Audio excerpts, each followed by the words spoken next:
Remember when toy and model trains were fun? Remember when model railroading was a hobby for the entire family? Remember when you could build a great layout without busting the budget?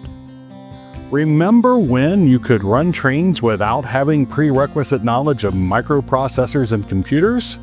Well, there's one family that does remember all of these things, and the proof is everywhere you look on their model railroad. Their Squerel Creek Railway is quite appropriately located in the family room of their traditional farmhouse. And while we visited the Squerel Creek Railroad last year, they have made changes over the past year that today make it even more fun, family-focused, and budget-friendly.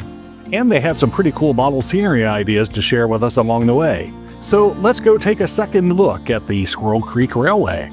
This family treasures their privacy, so out of respect for that, we will not mention the family's name or location in this episode. The father of the Squerel Creek, so to speak, is Chris, a professional railroader by trade and a lifelong model railroader. Over the years, he has been active in very large live steam railroading. He has built garden railways and even built a large and highly detailed HO scale railroad.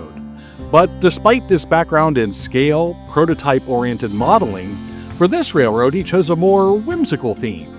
And in an unusual scale, O&30, also known as O and O27. These are O-scale models of trains that operate on narrow gauge track, narrower than the standard 4 feet 8.5 inches.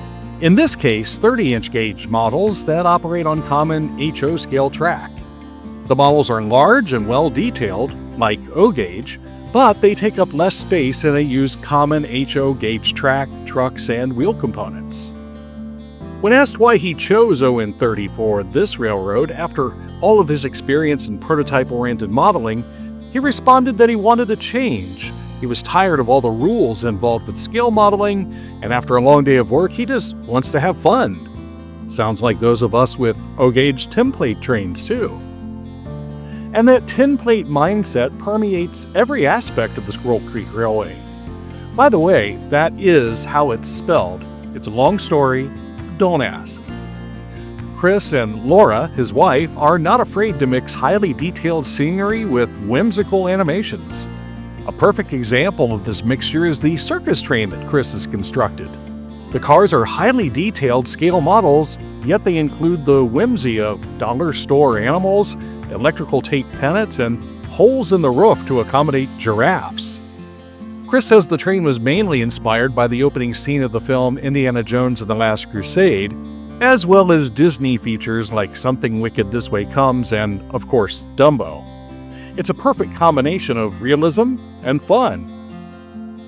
Structures on the railroad are a combination of a few craftsman-type kits mixed with second-hand ceramic models picked up from farm and tractor shows. Many Christmas-themed buildings are repurposed with strategically placed brown and orange paint, converting the winter snowfall into piles of autumn leaves. But there are fewer structures on the layout this year. Chris and Laura say it looked too crowded before, and they thinned their structure collection to give the layout a more cozy, small village look from sometime in the 1920s. They say they're trying to create a place that they would like to live if they could only shrink themselves down into the layout. And where those structures once stood, there are now trees. Lots and lots of trees. The family estimates that some 1,200 trees have been planted so far, and they expect to plant another 1,000 or so before they're finished. Most of the trees are commercially available evergreen types, bought in bulk whenever possible to save money, that are then painted to provide an autumn look. Despite the pine tree shape, the brown, orange, and yellow colors create a convincing fall forest.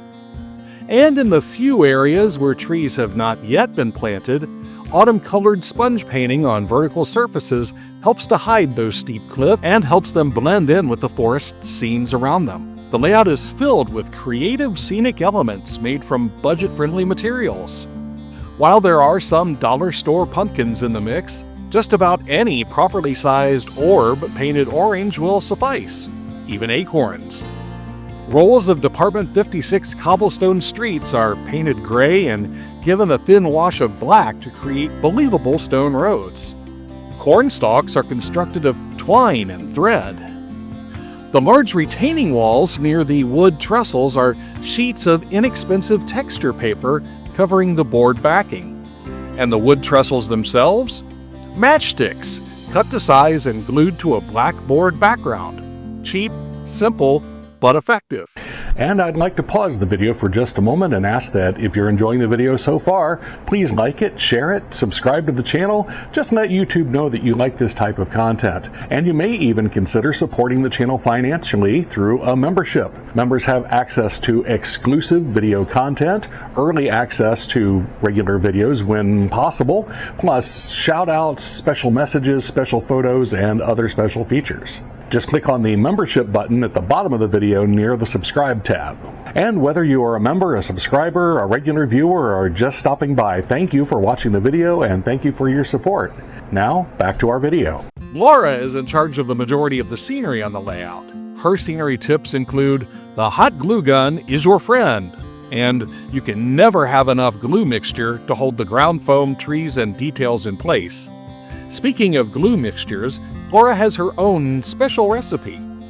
First, she says you must use the blue-tipped bottles of dollar store glue, not the name brands.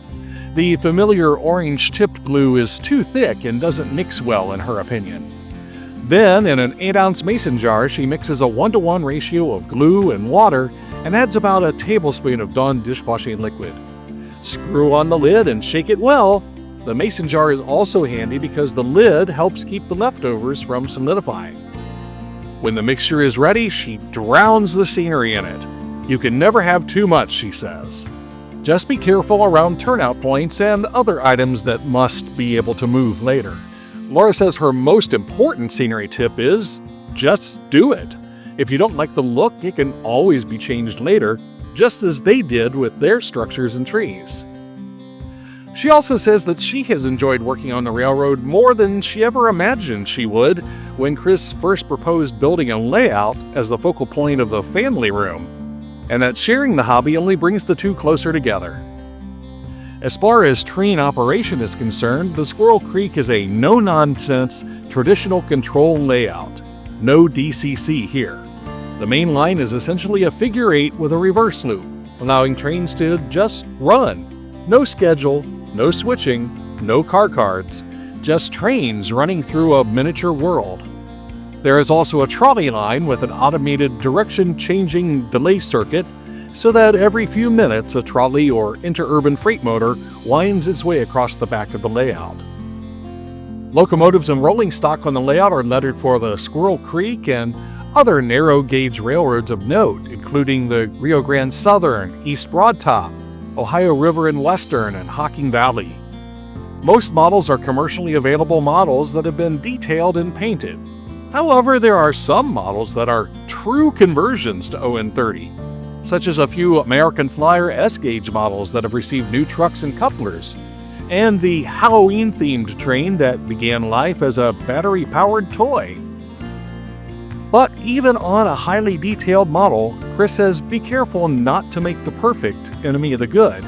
For example, several locomotives and cars are currently wearing printed paper lettering as a way to get them on the layout faster. But on a layout where realism and whimsy operate side by side, these stopgap measures only add to the character of the railroad. So what can those of us with the correct number of rails for our trains learn from the Squerel Creek? Have fun and express your vision. Make your railroad a place you want to visit. Involve the family. If your spouse or kids aren't fans of trains themselves, find something on the railroad they can get involved with. Scenery, structures, electronics, model people. Anything that can get buy-in from the rest of the family. Make them proud to show visitors their contributions to the railroad. For example, my in-laws enjoy buying figures and structures for our annual Christmas layout, and they enjoy seeing how we use their contributions on the display every year. Budget solutions are everywhere. Keep your eyes open and be creative. Dollar stores and thrift shops are filled with model railroad treasures if you look around. And once again, have fun. Don't worry about what others are doing with their railroads. If it makes you happy, do it. And that reminds me, I have some trains of my own to run. I hope that the Squerel Creek Railway has provided some inspiration for your railroad. So keep the trains running, and we'll see you next time with more toy train tips and tricks.